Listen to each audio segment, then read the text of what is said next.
Salve, salve! Sejam todos bem-vindos ao canal do professor Alex Nina. Hoje nós vamos falar de políticas públicas e atores institucionais. Então aqui você tem dois grandes grupos de autores. Os governamentais, aqui entre os políticos, os designados politicamente, cargos comissionados, aqui são os eleitos, tá? Os burocratas, que são os funcionários públicos de modo geral, e os juízes.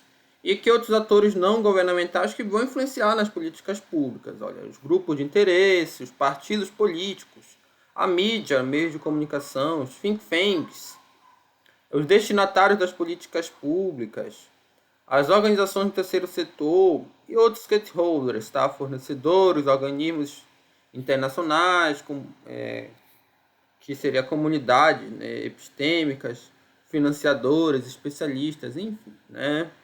Então, os atores governamentais, primeiramente, os políticos, eleitos democraticamente pelo povo, no poder do legislativo ou executivo. Então, tem governadores, deputados, presidentes, vereadores, enfim. Designados politicamente, não são eleitos diretamente pelo povo, do poder executivo e legislativo, mas são nomeados para cargo de chefias por esses daqui, pelos eleitos politicamente, tá bom? Então, são os ministros de governo, você é o Brasil, né? Você não. A população elegeu lá o Bolsonaro, então ele é político, ele designou os ministros para os diferentes ministérios de governo, né? Carlos Salles no meio ambiente, enfim, Entrou até pouco tempo lá na educação, já uns 5 ou 4 na saúde. Então isso também o presidente vai trocando, são cargos comissionados. Funcionários de carreira são os burocratas, estão investidos em cargos públicos através de concurso, tá bom? Professores da Unifap. Pode ser concurso para efetivo ou para contratado, no meu caso aqui é contrato, né? Então não é sempre, não necessariamente é efetivo, tá bom? E juízes são os servidores do poder judiciário. Então, são capazes de interpretar se a aplicação de determinada lei é justa ou não. Os ministros do STF, os mais conhecidos. Então, a gente tem aqui uma pirâmide, tá bom? Uma hierarquia. Então, os políticos estão no topo, tá? São eleitos democraticamente. Depois estão os designados politicamente, os cargos comissionados do alto escalão, tá? Também você poderia ter cargos comissionados de baixo escalão, mas aqui a gente está falando do alto escalão. E os burocratas, são os funcionários de carreira. Quais são os atores não governamentais? Primeiro são os grupos de interesse, então são grupos de pressão, que podem ser formalmente constituídos ou não. Normalmente são pessoas organizadas voluntariamente que se juntam para alcançar interesses comuns. Então, todos os movimentos sociais, movimento LGBT, movimento negro, movimento feminista, mas também entra aí os evangélicos, né, bancada evangélica no Congresso, bancada ali dos produtores rurais, então os diferentes grupos que tem na sociedade, né? Os partidos políticos são organizações criadas formalmente para um projeto político de interesse da sociedade civil. Então, bem intuitivo, todo mundo sabe que é um partido político. E tem diferenças entre eles, tá? Os grupos de interesses, eles influenciam as decisões governamentais indiretamente. Muitas vezes eles estão imersos em partidos políticos, mas você pode ter um grupo de interesse que dentro dele você tenha várias ideologias políticas. LGBT, você tem isso, né? Você tem desde os, LGBTs de extrema esquerda até LGBTs do viés liberal. Isso quanto ao movimento LGBT. Mesma coisa com o movimento negro. Você tem as diferentes ideologias. Já os partidos políticos, eles tendem a ter uma base ideológica mais rígida do que esses grupos de interesse. Então, influenciam decisões governamentais diretamente. Podem estar como aliados ou em oposição ao governo. Isso também todo mundo sabe. Os partidos políticos, existem os partidos de oposição e de situação. Grupos de interesse podem influenciar a opinião pública, sim, mas não tem parâmetro para medir forças. E aqui os partidos políticos medem suas forças por meio de eleição. Então você sabe quais são os partidos mais fortes na eleição. No grupo de interesses, você não sabe de forma mensurável, tá? Qual é a força deles. Embora dá para você ter uma ideia, tá bom? Dá para você ter uma ideia da força deles. É interessante, por exemplo, o governo Bolsonaro não constitui um partido propriamente dito, mas mais um grupo de interesse, né, que se fala bolsonarista. Tanto que ele migrou muito de partidos. Então, tá mais para um grupo de interesse até do que para o partido político chamados bolsonaristas. Você não sabe qual é a força de um partido em si, mas dá para ter uma ideia da força desse grupo de interesse, sim, nas redes sociais principalmente.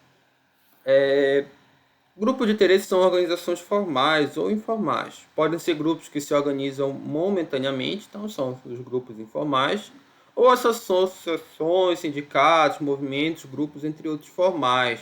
Então você vai e, sei lá, promove uma passeata por impeachment, né, seja lá qual for o presidente. O presidente Dilma aconteceu, pode acontecer com Bolsonaro.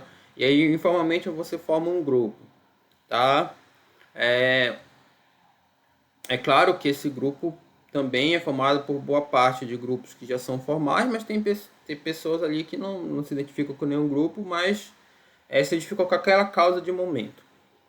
Já os partidos políticos, elas são exclusivamente formais. O partido político ele vai ter lá um CNPJ. Então são registrados em órgão competente, que é o TSE, Tribunal Superior Eleitoral. Com estatuto formalizado, estrutura organizacional, tem uma hierarquia dentro do partido político, então tem essas diferenças, ok?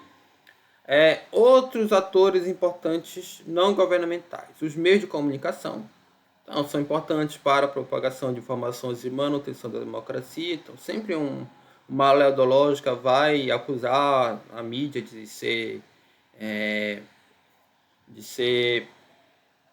não ser isenta, né? Isso sempre acontece.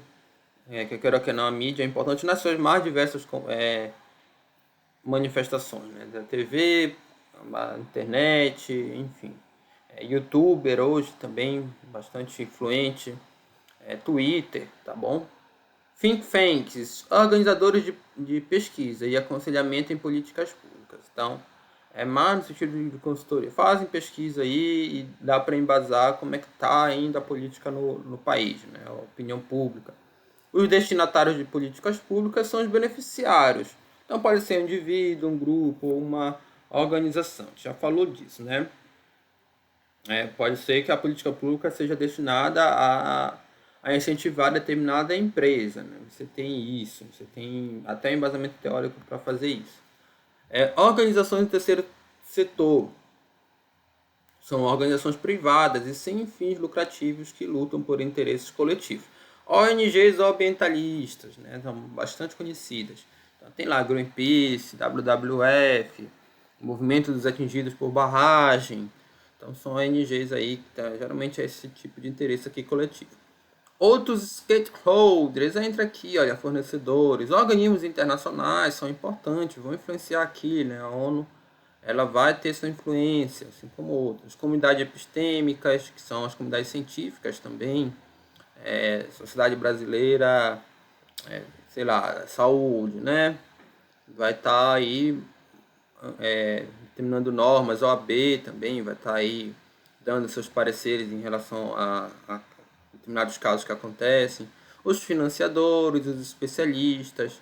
Então são todos os que participam de forma direta ou indireta do processo de políticas públicas, sejam como colaboradores ou beneficiários. Então tem aí, stakeholders é o termo bastante amplo, seja no setor privado, seja no setor público. Os atores da política pública proporcionam e gerenciam demandas que podem ser classificadas em. Então, você tem demandas novas, recorrentes e reprimidas. 3 tipos. As demandas novas são os novos problemas, novos atores políticos.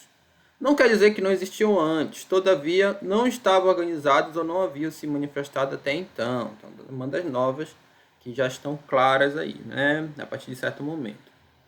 Pode estar no passado não tão claras. Demandas recorrentes, problemas não resolvidos ou mais resolvidos. Então, problema histórico aí, né, de um país ou uma região. Ou seja, problemas que volta e meia se tornam e se apresentam nos debates políticos e agendas governamentais. Tá? A carga tributária, por exemplo. Reforma tributária sempre volta e meia estão se discutindo. Até pouco tempo a reforma da Previdência. Tem várias coisas aí que vocês sabem que sempre estão aparecendo. Taxação de grandes fortunas, né? Sempre volta e meia se discute. Demandas reprimidas, problemas que não foram incluídos na agenda, seja porque não foram considerados necessários por parte do governo ou da sociedade, ou mesmo porque poderia ser uma ameaça aos interesses de quem está no poder. Tá? Então, quando você vai fazer o planejamento da administração pública, você vai ter que definir quais são os problemas essenciais, os problemas que você vai combater, né? A gente vai falar posteriormente em planejamento estratégico institucional um pouco aí de quais critérios você usa, o que é que você precisa estar atento. E claro que dependendo de quem está no poder, alguns problemas vão ser mais relevantes ou não. Problemas que podem ser até relevantes para a sociedade, para parcela significativa da sociedade, podem ser reprimidos por quem está no poder. Então não deixem de ser problema, mas eles são deixados de lado.